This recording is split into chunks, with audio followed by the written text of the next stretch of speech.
Dominic Hail only wanted that flight to pass in silence. The single father in the worn jacket held his small son's hand and took his seat, the seat printed on his valid first-class ticket. But when Captain Jason Mercer stepped out of the cockpit, scanned the man's plain clothes, and coldly asked him to leave the cabin, the entire section went still. Dominic didn't argue. He didn't raise his voice. He only tightened his grip on his son's small fingers. Then the cabin door opened again. CEO Grace Whitmore stepped through, looked across the rows, and froze every trace of composure, leaving her face at once, as if a ghost from her past had just sat down in front of her. But why would a powerful CEO go pale at the sight of a single father in a worn jacket? The truth behind it cuts deeper than anyone on that plane could have imagined. The gate at Terminal B was crowded in the way. Airports always are in the final hour, before a long departure, the low hum of roller luggage, the overhead announcements bleeding into one another, the particular restlessness of people suspended between where they had been and where they were going. Dominic Hail stood near the priority boarding lane with a duffel bag over one shoulder and a 7-year-old pressed against his left side. He wore dark trousers, a plain gray shirt, and a canvas jacket he had owned for the better part of a decade. The jacket had a small tear along the left cuff that he had stitched himself on a Sunday night while Luke was already asleep. He had meant to buy a new one. He hadn't gotten around to it. Luke held a paperback book about aircraft engines, a birthday gift from his aunt, and read the captions with a seriousness that made passing adults smile. At 7, Luke Hail was the kind of child who asked one careful question and then listened to the entire answer. He had inherited that quality from his father, along with the dark, steady eyes and the habit of going quiet in rooms where other people were being loud. When the gate agent scanned their boarding passes and waved them through the priority lane, Dominic steered his son into the jetway without looking back at the line behind them. He had learned not to look back. The moment they stepped into the forward cabin, Luke's pace slowed. His eyes moved from the wide leather seats to the brushed chrome overhead panels to the small side tables already set with folded linen napkins. He leaned close to his father and spoke in a whisper barely loud enough to carry. "Why are the chairs so big?" he asked. Dominic adjusted the strap on his son's backpack. "Because someone decided big chairs cost more to sit in." Same trip. Same sky. Luke considered this with the gravity of a child working through a logic problem. Then he nodded and followed his father to row 3. A woman in a cream blazer 2 seats ahead glanced over her shoulder when they sat down. Her gaze moved from Luke's backpack to Dominic's jacket to the boarding pass in his hand. It lingered half a second longer than courtesy allowed before she turned away. Across the aisle, a couple in matching cashmere exchanged a look that needed no words. Dominic noticed all of it. He said nothing. Eleanor Briggs, the lead cabin attendant, came by to confirm their seats with a smile that was practiced and efficient. She checked the boarding passes against her manifest twice. Not once. Twice. Dominic handed the document over without comment and waited while she cross-referenced numbers she had already seen. Her expression stayed pleasant. Her hesitation said something else entirely. "Everything looks fine," she said at last, returning the pass. Dominic thanked her and looked out the window at the tarmac. Around them, the forward cabin filled in steadily, a man in a tailored suit, 2 women who greeted the attendants by name, a silver-haired passenger who accepted a glass of water before settling in. The world of first class proceeded in the register it always did. Smoothly, quietly, certain of its own order. It was Abigail Stone who first said out loud what the others were only thinking. She sat 1 row forward and to the left, and when Luke shifted his backpack and accidentally grazed the armrest, she turned with the expression of someone who had been waiting for exactly such a moment. "They really have relaxed the standards," she said. Not to Dominic directly. Not quite to her seatmate either. The sentence was aimed at the general atmosphere. The way a person tosses a match and then watches where it lands. Dominic did not respond. He asked Luke if he was thirsty. Outside on the jetway, a new set of footsteps approached, heavier, deliberate. Captain Jason Mercer had left the cockpit on a matter related to a late-arriving VIP passenger. He appeared at the threshold in full uniform, silver at his temples, carrying the particular bearing of a man who had spent 20 years being the most authoritative person in any room he entered. He scanned the forward cabin the way he always did, quickly, systematically. His eyes passed over the suited passengers, over the couple in cashmere, and then stopped on Dominic Hail and his son. He stood there just long enough for Eleanor to notice. Jason Mercer did not approach immediately. He exchanged a few words with Eleanor at the forward galley in the low, careful tone of people who believe they are not being observed. Eleanor answered with her eyes down. And then he came forward. "Excuse me." His voice was polished, civil, the kind of civil that holds a door open while still blocking the exit. He addressed Dominic from the aisle. "Could I take a look at your boarding pass?" Dominic reached into his jacket pocket and produced the pass without a word. Jason took it, examined it, then looked at Dominic again, rather than at the document. "This seat was booked directly? In your name?" "Booked in my name," Dominic said. 6 weeks ago. There wasn't any kind of transfer? A corporate upgrade? Someone reassigning the ticket?" "No." Jason handed the pass back without apology. He studied the seat number against the row markers with the concentration of a man who knew the numbers were correct, but was searching for a reason they might not be. Several passengers had turned subtly in their seats. Abigail Stone had stopped pretending to read. "I want to make sure we have everything sorted before we close the door," Jason said. "Would you mind stepping briefly to the business cabin while we verify?" Dominic did not stand up. "If the ticket is valid," he said, "I'd prefer to stay in my assigned seat." Jason's expression remained pleasant. The pleasantness was doing considerable work now. "This is just a precautionary step, sir. It won't take long." "Then verify it from here," Dominic said. "I'm happy to wait." A silence settled over the nearest rows, the kind that makes everyone suddenly interested in their phones. Eleanor stepped in. Her voice dropped to the register, meant for private conversations in public spaces.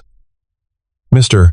Hale, for the comfort of everyone on board, and especially for your son, it might be easier to step back rather than prolong this situation." "For my son's comfort," Dominic said, quiet and level. "I'd rather he see that valid paperwork means something." Eleanor opened her mouth, then closed it. Abigail Stone turned fully around. "Children in first class are always a disruption," she announced to no one in particular, with the confidence of a woman accustomed to being agreed with. "It isn't personal, it's simply experience." Luke's fingers tightened on the spine of his book. He didn't look up immediately, but after a moment he raised his eyes toward the woman, studied her once with quiet composure, and looked back at the page. Dominic caught the motion. He always caught it. "I'm going to need you to cooperate with the request," Jason said. The pleasantness had receded. What remained was authority, clean and direct. "I am responsible for the safety and order of this flight, and I'm asking you, as a courtesy, to step back to business class while we finalize some paperwork." "What paperwork?" Dominic asked. Jason did not answer that. Every passenger in the forward section was listening now. Nobody pretended otherwise. Dominic looked at his son. Luke had stopped reading. He was looking up at his father with the precise expression of a child trying to determine whether the adult world had made an error or whether the error was somehow theirs. "Bah," he said softly, the word for father that had stayed in his vocabulary from his mother's side. "Did we do something wrong?" The question had the quality of something falling from a great height in slow motion. Dominic felt it the way he always felt things, Luke said, somewhere behind the sternum, where ordinary language couldn't reach. He kept his voice low and steady. "No," he said, "we didn't do anything wrong." He looked at Jason Mercer. "I'll wait here for your supervisor," he said. "Take as much time as you need." Jason's jaw tightened. He reached for his radio. The gesture was unmistakable. The cabin door had not yet sealed. And then it opened wider.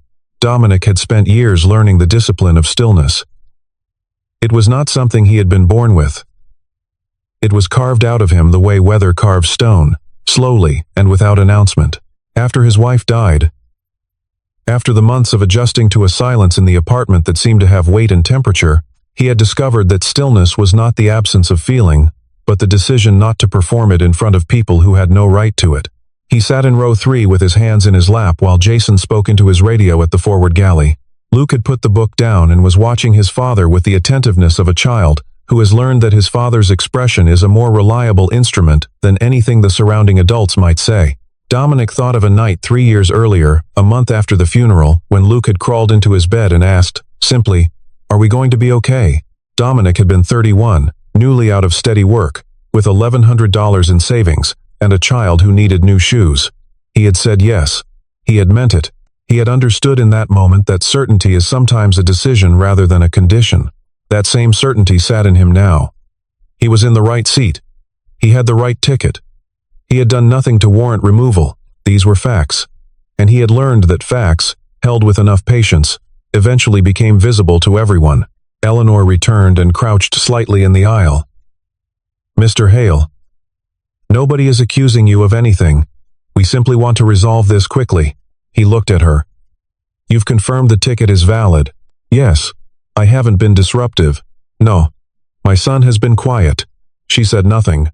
"Then the only remaining question," he said, "is why you're still standing here." Eleanor straightened. Something shifted in her expression, not guilt exactly, but the precursor to it. She stepped back. Jason was still on the radio. Then a second crew member appeared at the forward door, and with her came a ripple of different energy that changed the atmosphere of the entire cabin in the space of 3 seconds. It was the energy of someone important arriving late. The woman who stepped through the door did not announce herself. She didn't need to. Eleanor turned first, then the second attendant, and the speed of their attention communicated everything else.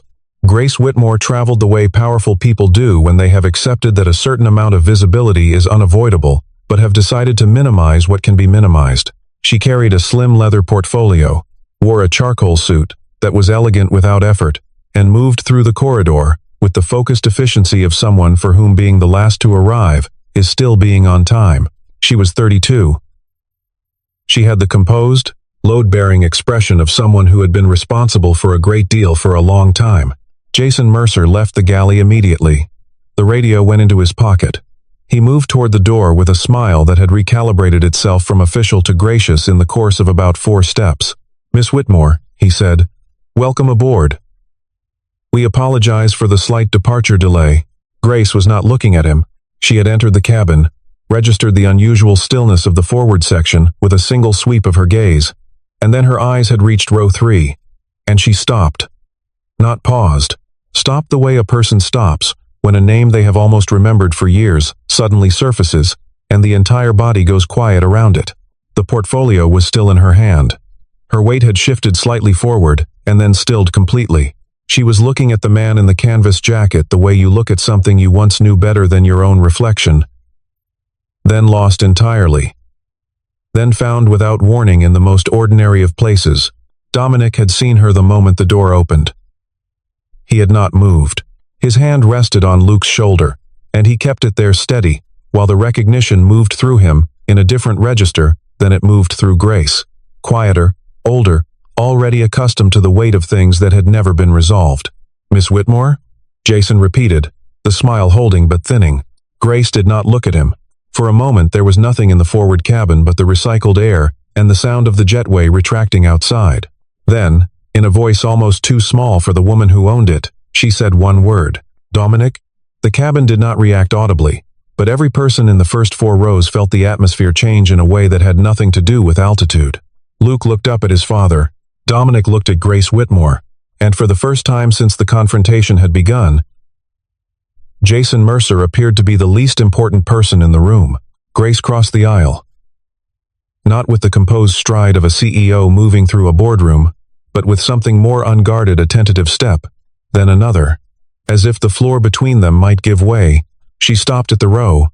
"It's really you," she said. It was not entirely a question. "It's me," Dominic said. There was a pause, not awkward, but something older and more complicated than awkward. Luke tilted his head and studied the woman with the leather portfolio and the charcoal suit. He had his father's habit of observation, taking in all available evidence before arriving at any conclusion. Grace's eyes dropped to the child. She looked at him, the shape of his face, the dark, steady eyes, the way he sat with his book angled against his knee, and something passed through her expression that she did not entirely conceal. 7 years of absent context, arriving all at once. Jason cleared his throat. "Miss Whitmore, if you'd like to take your seat, we can finalize departure." "In a moment," Grace said, without turning. He fell silent. She looked at Dominic. "How long has it been?" 7 years, he said. "Give or take." She nodded slowly, confirming a number she had already been keeping. What she did not say, and what she had not said to anyone in 7 years, was that she had looked for him. Not immediately, Not in the first year when grief had narrowed her world to legal proceedings and corporate restructurings, and the hard daily work of not collapsing under what her father had left behind. But later, when the company steadied and her life acquired the shape of success, she had searched for Dominic Hail through ordinary channels. Professional registrations, mutual contacts, the thin digital trail people leave without meaning to. She had found almost nothing. A technical consulting registration in another state, an address that no longer matched. The trail had gone cold the way trails do when someone is not trying to be found but simply trying to survive. What she carried from those years of searching sat somewhere between regret and debt, with its own particular gravity. It had everything to do with her father. Samuel Whitmore had built his logistics company on the belief that institutions corrode when the people running them stop noticing how power feels from below. He had watched it be partially dismantled by people he trusted when he was too ill to protect it himself. The illness had come quietly, heart and lungs. The doctors gave him 18 months. He lasted 26. During those months, most of the people around Samuel began quietly reorganizing their loyalties in anticipation of what came next. A gradual reweighting of attention, fewer returned calls, meetings that excluded him by a quarter hour here, a rescheduled conference there. Dominic Hail had not done any of that. He had been a mid-level operations manager at a contractor firm, no reason to involve himself in a dying man's internal politics, and every professional reason not to. He had involved himself anyway. He spent 4 months cross-referencing procurement records after hours, identified inflated contractor invoices routed through a subsidiary moved outside Samuel's oversight, and brought the documentation directly to Samuel. Not to regulators. Directly to the man who deserved to know first. It hadn't saved the company entirely, but it had protected Samuel's name. Samuel had looked at Dominic across the table, both of them aware the documentation had cost Dominic his contract terminated 2 weeks after the inquiry opened, and said only, "I always thought I was a decent judge of character. I think I still am." Grace had heard that through a partially open door. She had been 24. She had spent the preceding year watching people circle her father's diminishing influence like something to be claimed, and she had arrived at a conclusion about Dominic Hail that she later recognized as one of the most expensive mistakes of her life. She believed he was the same as the others. She kept her distance, and then he disappeared, and then her father was gone, and the distance calcified into something she carried without knowing how to put down. The last thing Samuel had said about Dominic, 3 days before the end, had been addressed to Grace in the particular tone he reserved for things he wanted remembered, rather than simply heard. "If you ever see that young man again," he had said, "don't look at him the way the rest of the world looks at people it can't categorize." She hadn't understood it then, standing now in the forward cabin of a delayed flight on a Tuesday afternoon, watching a pilot try to recover his professional footing while a 7-year-old read a book about turbine engines. She understood it with a completeness that arrived all at once. She turned to Jason. "Tell me what happened," she said. Jason chose his words with the caution of a man who has realized, belatedly, that the ground under him is less stable than it appeared. "There was a question about the seat allocation," he said. He paused. "Given the circumstances of boarding, I wanted to ensure everything was in order." Grace waited. "Is the ticket valid?" she asked. "A beat. Yes. Was he disruptive at any point?" "No, but did his son cause any disturbance?" Eleanor, standing at a careful distance, answered first. "No." Grace looked at Jason steadily. "Then what were the circumstances that required this level of intervention?" He did not answer. Not because he lacked words, but because the honest words were not ones that could be spoken in the forward cabin of a commercial aircraft with a dozen passengers listening. The honest words were, "He didn't look like he belonged in first class." The honest words were, "A woman named Abigail Stone had shaped the atmosphere before Jason even laid eyes on Dominic, and Jason had arrived already seeing what the room had prepared him to see." "I see," Grace said. She turned to face the cabin. Not loud. She did not need to be. A person who chairs board meetings across 7 time zones understands that authority is a matter of temperature, not volume. "The man in seat 3A has a valid first-class ticket for this flight," she said. "He arrived without incident. He has been asked to vacate his seat for reasons that have nothing to do with his ticket, his conduct, or his son's conduct." Abigail Stone shifted in her seat. "I know Dominic Hail." She let that sentence stand on its own. "My father trusted him more than he trusted most of his senior advisors." When people who were considerably better dressed and considerably more comfortable in rooms like this one chose to protect themselves instead of doing what was right, Dominic didn't. He gave up his position for it. He asked for nothing in return. And he is sitting here today, in a seat he paid for, being asked to justify his presence by people who formed a conclusion before he said a single word. The cabin was very quiet. Abigail's gaze had dropped to her hands. Jason stood with his weight shifted back, the body language of a man reevaluating the full cost of a decision he had already made. Dominic said, quietly, "Grace." She looked at him. "I appreciate it," he said. "But my son is right here." It took her a moment. Then it landed. He didn't want Luke to hear himself discussed as a case, a grievance, a narrative with a lesson attached. He wanted his son to have a quiet afternoon on a plane, not a courtroom where his father's dignity was the subject of evidence. Grace nodded. She looked at Luke, who was watching her with the attentiveness she was already beginning to recognize as a family characteristic. "He looks like you," she said to Dominic, very quietly. "He's better looking," Dominic said. It was the first thing resembling ease that either of them had found since the door opened. It lasted only a moment.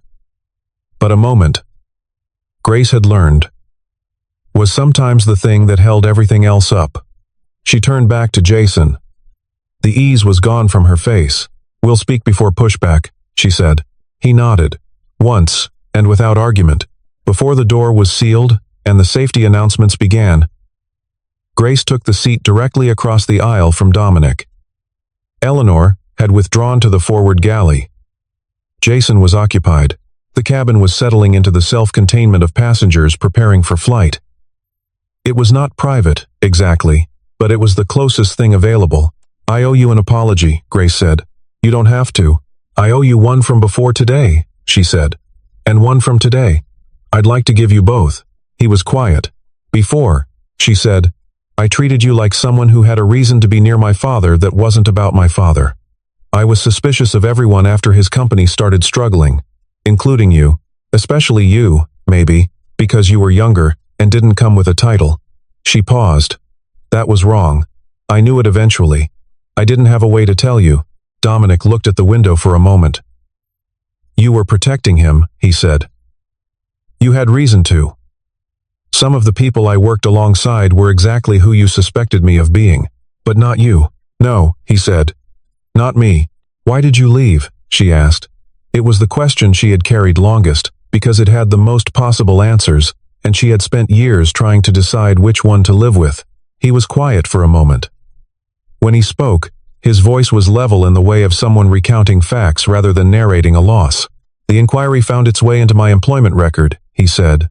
"My contract was terminated. I spent several months looking for work. Nothing came through. The people who knew why I'd lost the contract weren't the ones doing the hiring." He stopped. "Then my wife found out she was pregnant. And around the same time, she found out she was sick. A different kind of sick. Not related. Just concurrent." Grace was very still. "The pregnancy wasn't planned," he said, "but it was wanted. She wanted it. She was 28. The illness was aggressive. She carried Luke full term and was in hospice by the time he was 14 months old." He glanced at his son, who had drifted into a light sleep against the window, with his book still open. "She died when he was 18 months. He doesn't remember her. He knows her through photographs and through things I tell him." He looked back at Grace. "I moved to give myself a clean start. I just needed to be somewhere nobody knew the whole story, so I could concentrate on the one thing I had left." Grace had spent 12 years managing a corporation through crises that required steady hands. She was not a person who showed what she felt in her face, but sitting in row 3 with the afternoon light at a low angle, the usual discipline was not entirely available to her. "He left you a letter," she said. Dominic looked at her. "My father." She pressed her hand briefly against the side of her portfolio. "He wrote it in the last month. He asked me to find you and give it to you. I looked. I couldn't find you." She paused. "I've been carrying it since then, almost 7 years." Dominic sat with that for a moment. "I thought it was probably money," he said. "I wouldn't have taken it." "I know," she said. "It's not money. It's a letter. Just a letter." She looked at him directly. "He wrote about you more than once in those final months. He said you were the only person in the whole situation who didn't approach him with something you wanted. He said that was rarer than people know, and he hoped you were somewhere living well. I wasn't living particularly well, Dominic said. But I was living. Grace looked at Luke sleeping against the window with the afternoon light on his face. He would have liked him, she said softly. My father. Luke asks a lot of questions, Dominic said. Your father would have loved that. This was the first time something resembling a real smile had appeared on Dominic's face. It was small and brief. But Grace saw it. And it cost her something she could not have named precisely. The safety announcements played. The crew moved through their choreography of seatbelts and emergency exits. Luke stirred, found his book still open on his lap, and blinked at it with the unconcerned drowsiness of a child, entirely at peace with falling asleep in motion. He noticed Grace across the aisle and studied her with the unhurried attention he brought to all new information. Who is she? He asked his father, in the low voice reserved for questions he wasn't sure were polite. Dominic considered the question with the small, almost invisible effort of a parent searching for a true answer that was also a manageable one. An old friend, he said. Of someone who was an old friend of ours. Luke processed this. That's a lot of old friends. It is, Dominic agreed. Grace, who had heard the exchange at close range, felt the laugh catch in her chest before it reached her face. It emerged anyway quiet, involuntary, completely real. It had been a while since she had laughed at something because it was actually funny rather than because a situation required it. Once the aircraft leveled off and the seatbelt signs dimmed, Grace reached into her leather portfolio. The envelope was in the interior pocket where she kept documents that mattered most, contracts awaiting signature. Her father's obituary printed and folded thin, and this. The envelope was cream-colored, written in Samuel Whitmore's precise, deliberate cursive.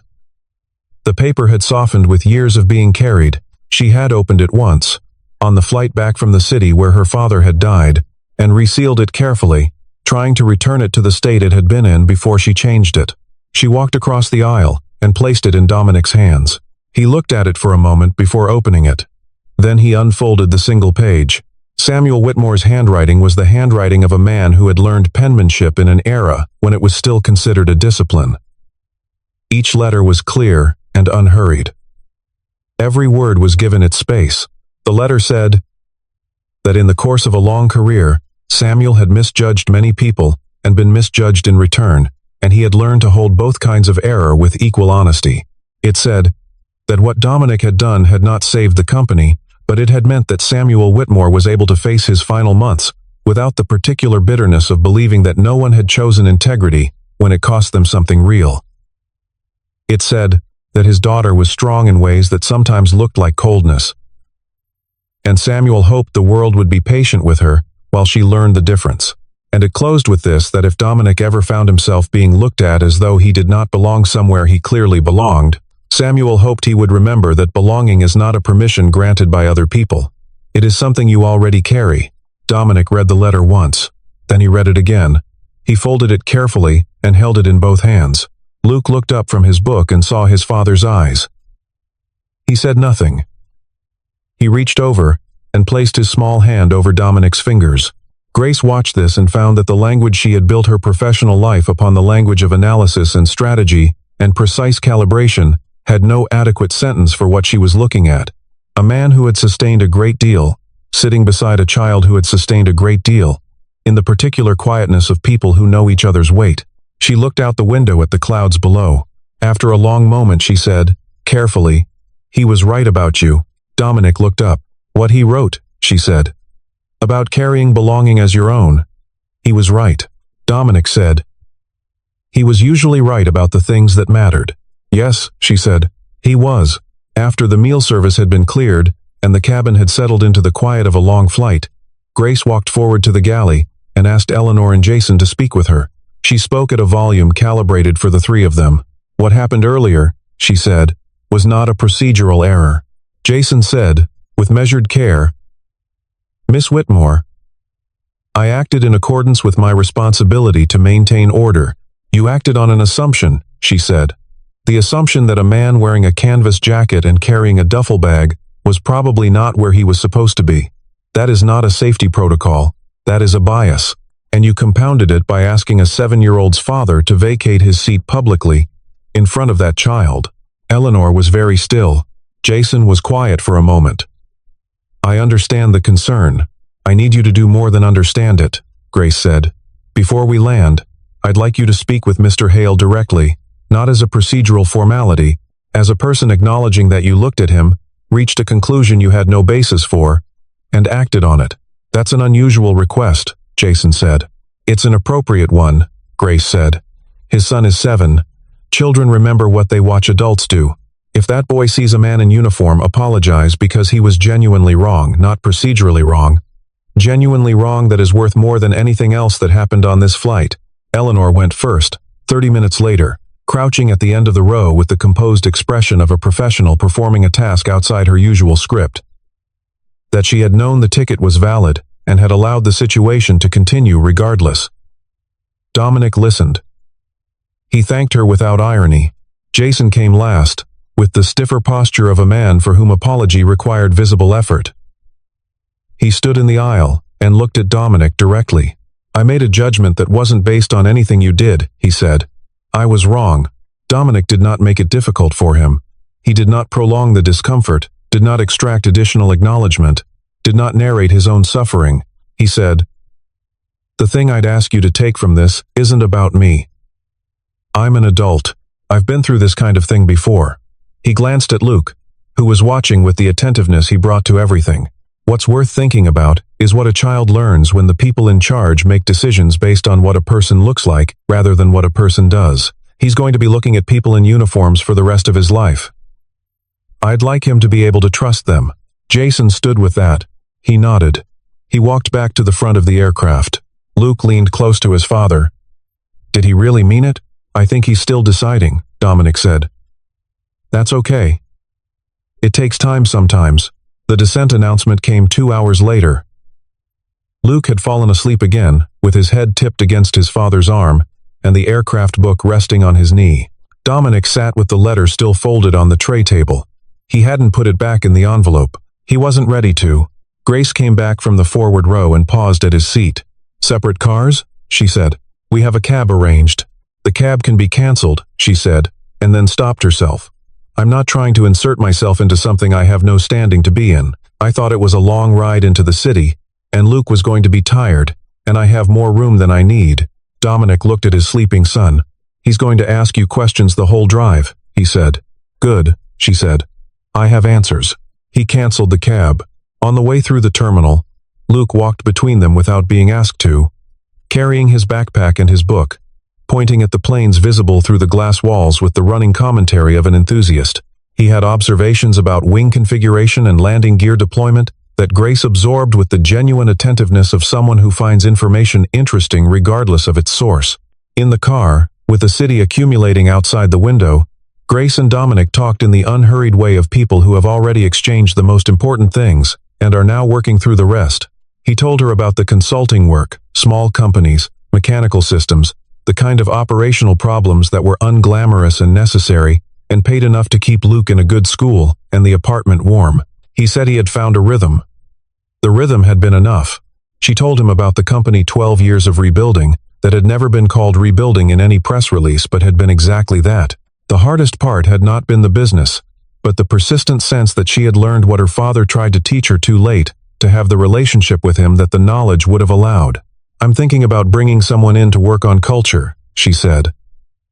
Not an HR consultant with a framework. Someone who understands what it actually feels like to be on the receiving end of what happened today. Someone who could help the people in those front-facing roles understand what they're doing when they make those calls. Dominic looked out the window. That's not a subtle offer, he said. I'm not subtle when I know what I want, she said. I'm a mechanical systems consultant, he said. You were a mid-level operations manager who identified a 7-figure fraud by reading procurement records on your own time because it was the right thing to do, she said. The mechanical systems work is something you fell into. It isn't the whole of what you are. He said nothing for a moment. Luke, who had been watching planes through the window, turned to look at Grace. Do you make people cry every day? He asked. She blinked. What? At work, he said. Today you made the pilot look like he wanted to cry. Is that every day? There was a silence. And then Grace Whitmore, CEO of a company with 3,000 employees and operations in 11 cities, laughed fully, audibly, completely for the first time in longer than she could clearly remember. 3 days later, Grace walked into a small park, 2 blocks from a coffee shop where Dominic had mentioned he and Luke spent Saturday mornings. It was the kind of park that existed without ambition, a stretch of grass, 2 benches, and a path worn into the ground by enough daily use to become a feature. Luke was crouched near a small fountain, floating a toy airplane on the surface with the focused experimentation of a child, testing the physics of buoyancy. Dominic was on the bench with a paper coffee cup, watching him. He heard Grace's footsteps and turned. He did not look surprised, whether because he had expected her, or because surprise was something he had learned to metabolize quietly. She couldn't tell.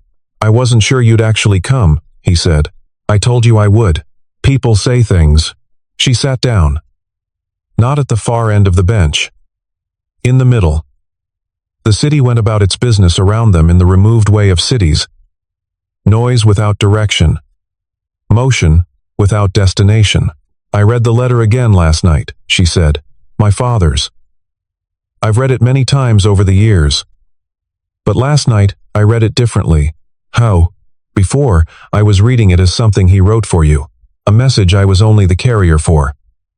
She looked at Luke across the grass. "Last night, I understood that he wrote it, knowing I would read it too. Knowing I would eventually be the one who needed to hear what he was saying about belonging. About the way I'd learned to hold people at a distance, so they couldn't take anything." Dominic was quiet. "He knew me," she said. "He was saying something to me through you. He was a complicated man," Dominic said. "He was," she agreed. "But he was right about most things in the end." They sat in silence for a moment. The fountain caught the morning light and scattered it across the grass in small bright pieces. "I haven't decided yet," Dominic said. "About the work. I'm not saying no. I'm saying I need to think about what it means to step back into that world." "I know," she said. "I'm not here to press it." "Then why are you here?" She looked at him. The question was direct, the way his questions always were. "Because my father asked me to look at you the way you deserve to be looked at," she said. "I didn't do that when I had the chance. I'm trying to do it now." He absorbed this. Luke came running across the grass with the toy airplane held high, trailing an improvised engine sound. He arrived at the bench at full speed and presented the plane to Grace with the gravity of a formal delivery. "It floats," he announced. "The density is less than the water. But it also flies. So it works in both." "That's impressive engineering," Grace said. Luke accepted this with dignity. He looked at her, then at his father, then back at her. "Are you going to fly with us again?" he asked. Grace looked at Dominic. He did not deflect. He looked back at her, steady and unhurried. "If I'm invited," she said. Dominic said, after a moment, "Next time, nobody has to leave their seat." It was not a declaration, not a promise that required ceremony, something simpler and more durable. A quiet acknowledgement between 2 people pulled apart by circumstances neither had chosen, who had arrived through years of separate difficulty, at a morning in a park where the ground was solid, and the light was clear, and there was a child nearby, testing whether something could exist in more than one element at once. Luke tossed the toy airplane straight up and watched it climb and come back down into his hands. Grace and Dominic watched him, and did not say anything else. And the silence between them had, for the first time, no weight at all.